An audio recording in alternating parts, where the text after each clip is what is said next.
नमस्कार दोस्तों। आज मैं जो चीन का जो विस्तारवादी नीति है उसी का मैं विश्लेषण कर रहा हूँ। मैं आपको बता देना चाहता हूँ कि चीन का जो विस्तारवादी नीति इससे निष्कर्ष इससे इसका अर्थ लगाया जा सकता है कि अभी उसने बैलून के माध्यम से जासूसी करने का प्रयास किया, जिसे अमेरिका के वायुसेना ने मारकर गिरा दिया। उसके बाद इसने अंडमान निकोबार, उसका जो भी भारत की सीमाएँ हैं वहाँ पे बैलून से खुफिया जासूसी किया, जिसे भारत सरकार ने इग्नोर किया, अपने को छिपाए रखा। इसके बाद देखिए, इसने विस्तारवादी नीति के कारण श्रीलंका में हमर टोटन बंदरगाह को कब्जा कर लिया। अब बांग्लादेश में भी घुसा हुआ है, म्यांमार में, यहाँ तक कि नेपाल तक भी आ गया। ये 5,000 किलोमीटर रेलवे नेटवर्क का विस्तार कर रहा है। वो भारतीय सीमाओं के साथ साथ उसको नेपाल तक लाया जाना है। इसी तरह से इसका जो विस्तारवादी नीति के कारण जापान के साथ, वियतनाम के साथ और जो समुद्री इलाके के जो देश हैं वो सबके साथ इसका विवाद चल रहा है। और किस तरह से विस्तारवादी नीति को बढ़ावा दे रहा है, खासकर कि पाकिस्तान में सिपे का निर्माण कर रहा है। उसके बाद ये एशिया का लीडर बनना चाह रहा। इसने अक्साई चीन लद्दाख पर भी कब्जा करने का प्रयास किया। अक्साई चीन पर भी अभी कब्जा किए हुए है, जो कि नमक का मरुस्थल है। जबकि एक समय था कि चीन का कोई अस्तित्व नहीं था, तिब्बत के नाम से जाना जाता था। तिब्बत ने सीनो तिब्बत जिसको उस समय कहते थे, उन्हें 1682 में ही लद्दाख और अक्साई चीन पर कब्जा करने का प्रयास किया, लेकिन मुगल बादशाह औरंगजेब ने इसको रोका और उन लोग को वहाँ से भगाया। इस तरह से इसका जो चीन का जो विस्तारवादी नीति, चाहे समुद्र का हो, आप देख रहे हैं कि पूरा जो चीन सागर है उस पर ही लगभग कब्जा जमा चुका है। उसके बाद भारतीय क्षेत्र में जो विवाद 33 महीना से चल रहा है और जितना घुसपैठ कर चुका है भारत में, अब तक पीछे नहीं हटा है और वार्ता पर वार्ता हो रही है। तो ये विस्तारवादी नीति किस तरह से बढ़ावा दे रहा है चीन, ये किसी से छिपा हुआ नहीं है। और ख़ास करके जो छोटी छोटी जो प्रोजेक्ट बना रहे हैं, चाहे वो ब्रह्मपुत्रा नदी पर हो या जो इस तरह के नदियाँ हैं, ये भी एक विस्तारवादी नीति का ही परिणाम है। चूँकि इस पर डैम बना करके बांग्लादेश अब को पानी रोकेगा, तो वो बांग्लादेश को अपने कब्जा में लेना चाह रहा है। इस तरह से वायु से लेकर के जल थल तक इस सब तरह से विस्तारवादी नीति का विस्तार कर रहा है। ये किसी से छिपा हुआ नहीं है। और जो 1962 के जो युद्ध हुआ था, जो धोखे से युद्ध किया, पंचशील समझौता को तोड़ा, युद्ध करने के बाद जो अक्साई चीन पर भी कब्जा कर लिया है, उसके साथ साथ फिर आगे बढ़ते जा रहा है। चाहे डोकलाम का इलाका हो, चाहे गलवान घाटी का इलाका हो, जिसमें भारतीय सैनिक अपने को शहीद किए 2020 में, ये किसी से छिपा हुआ नहीं है। तो इससे विस्तारवादी नीति के कारण इसका जो चाइना का जो मन है वो बढ़ते जा रहा है। ये किसी से छिपा हुआ नहीं है। और ख़ास करके अभी नेपाल में कम्युनिस्ट पार्टी की फिर सरकार बन गई है। जो ओली है, जो भारत विरोधी जिनका विचारधारा रहा है, वो फिर वहाँ पे अपना गठबंधन की सरकार बनाने में सफल रहा है। फिर जो है चाइना नेपाल पर हावी होना चाह रहा है। और जो इसका निष्कर्ष ये है कि जो युद्ध जो लड़ना चाह रहा है चाइना, इस कारण युद्ध का ही न्योता दे रहा है, क्योंकि 62 के युद्ध में इसकी जीत हुई थी और जीत होने के कारण ही इसका मन बढ़ा हुआ है और इसको मनोबल को, मन को तोड़ना पड़ेगा। तो मैं इस पर एक शेर भी कहा गया है, जंग जंग लड़े तुम्हें इतिहास हो गया, मंदबुद्धि चाइना, लगता है 62 के बाद अभी तक नहीं देखा तुमने आईना। मतलब ये 1962 का भारत नहीं है। तुम 62 के बाद भारत की ताकत नहीं देखा है। आईना का मतलब ये है, भारत इतना शक्तिशाली हो गया, यहाँ के भारत माता के सपूत इतने मजबूत हो गए हैं सब तरह से, शिक्षा से, आर्थिक, सामाजिक, राजनीतिक रूप से, कि तुमको मुँह तोड़ जवाब दे सकता है। ये चलते भारत की ओर नज़र उठाकर देखने का प्रयास नहीं करो।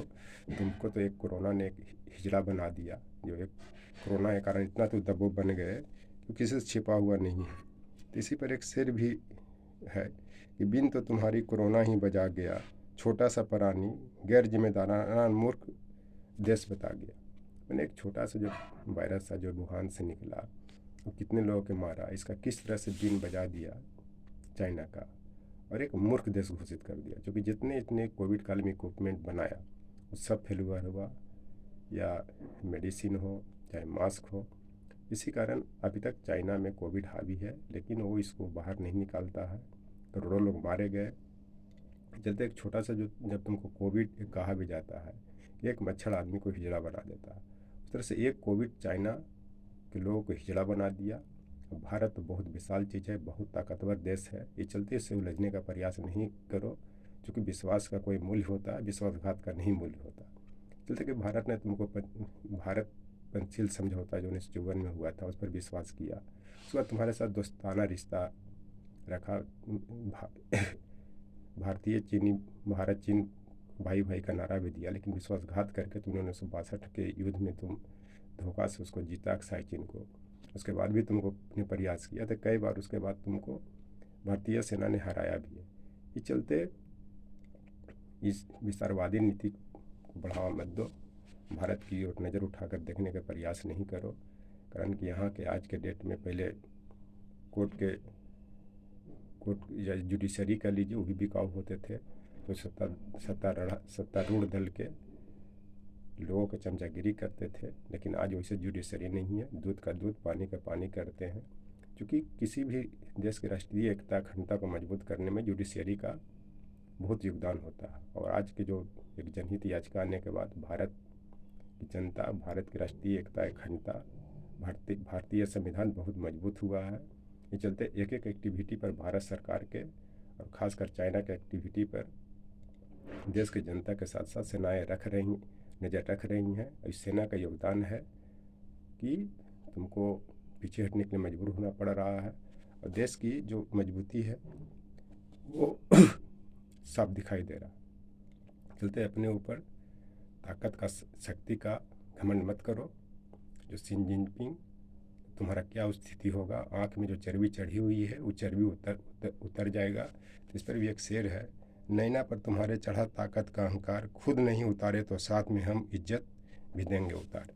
चलो तुम्हारे आँख में, नैना का मतलब आँख में जो तुम्हारे जो ताकत की जो गर्मी चढ़ी हुई है शी जिनपिंग, उसको अगर अपने नहीं उतारोगे, मैं नम्र नहीं बनोगे, तुमको भारतीय सेना भारत के लोग तुमको उतार देंगे। ये चलते भारत की जनता सिर्फ इस सरकार पर नहीं डिपेंड है कि जो चापलूसी करता है, अपने सच्चाई को छिपाता है, वोट बैंक की राजनीति के लिए कुछ भी कर सकता है। एक तरह से यहाँ के जो स्थिति बनाए हुए है, जो भी सरकार आती है हर चीज़ को छिपा देता है। लेकिन ये भारतीय माँ के जो सपूत हैं और जो भारतीय मीडिया है और ख़ास करके जुडिशरी हैं, इस पर एक्टिव हैं। ये चूँकि न्यायिक सक्रियतावाद से भी प्रेरित मान सकते हैं। जो अनुच्छेद 13 जो है संविधान सर्वोच्च न्यायालय को किसी भी राज्य के संबंध में, चूँकि अनुच्छेद 12 में स्टेट की परिभाषा दी गई है। स्टेट का मतलब राज्य, देश की राष्ट्रीय एकता अखंडता को मजबूती के लिए वो विश्लेषण कर सकती है। अनुच्छेद 13 के अंतर्गत ये भी फंडामेंटल राइट का ही पार्ट्स है। इस चलते धोखेबाजी मत करो, चाइना विस्तारवादी नीति अपनाने का प्रयास मत करो, भारत की ओर ताकने के ताकत मत रखो, न कुछ समय के साथ बर्बाद हो जाओगे, चूर दिया जाएगा। और ये हो रहा। ये चलते 2035 तक तो जो ख्वाब देख रहे हो कि मैं 5000 किलोमीटर रेलवे लाइन बिछा करके हर जगह, लद्दाख से लेकर के अक्साई चीन से पार, नेपाल से लेकर के बांग्लादेश, चारों तरफ जैसे तुम भारत को घेरने का प्रयास करोगे, तुम खुद घिर जाओगे। क्योंकि भारतीय अर्थव्यवस्था आज विश्व की 5वीं अर्थव्यवस्था बन चुका है, यहाँ की जीडीपी भी बढ़ रही है। और तुमको कोविड ने इतना पंगो बना दिया है, इतना हिजड़ा बना दिया है कि तुम कम से कम 20 से 25 साल का 30 साल भी नहीं उभर पाओगे। बशर्ते हमारे देश के जो मीडिया, सरकार, जुडिशरी, देश की जनता, देश की सेना सभी एक हों और राष्ट्र हित के मामले पर सब एकजुट होता है। सरकार आएगी जाएगी, इस सबका कोई फर्क नहीं पड़ता है। इस सब से चापलूसी करता है, और चापलूसी करने के साथ सत्ता कैसे बना रहे, उसको किस तरह बनाए रखा जाए, इस पर ध्यान देते हैं। चाहे उस पर ध्यान नहीं देते हैं कि सांप्रदायिक सौहार्द बिगड़ रहा है या देश की राष्ट्रीय एकता अखंडता पर आघात पहुंच रहा है, लोग धर्म के नाम पर मर रहे हैं, मॉब लिंचिंग कर रहे हैं, इस सब पर इनको ध्यान नहीं है। इन लोग जानबूझ के करवाते हैं ताकि सत्ता बना रहे। इस चलते मैं देश की जनता से अपील करता हूँ कि सब चीज़ों को इग्नोर करते हुए इन सब चीज़ों को पर ध्यान न देते हुए राष्ट्रीय एकता अखंडता को मजबूत करे। और आज के जैसा परिप्रेक्ष्य चल रहा है उस संदर्भ में चाइना से ज़बरदस्त मुकाबला करने की ज़रूरत है और इस विस्तारवादी नीति को रोकने की ज़रूरत है। ये तभी संभव है जब हम सब एक होंगे, चाहे हिंदू हो, मुस्लिम हो, सिख हो, बौद्ध हो, जैन हो, चूँकि भारत सभी का है। Thank you.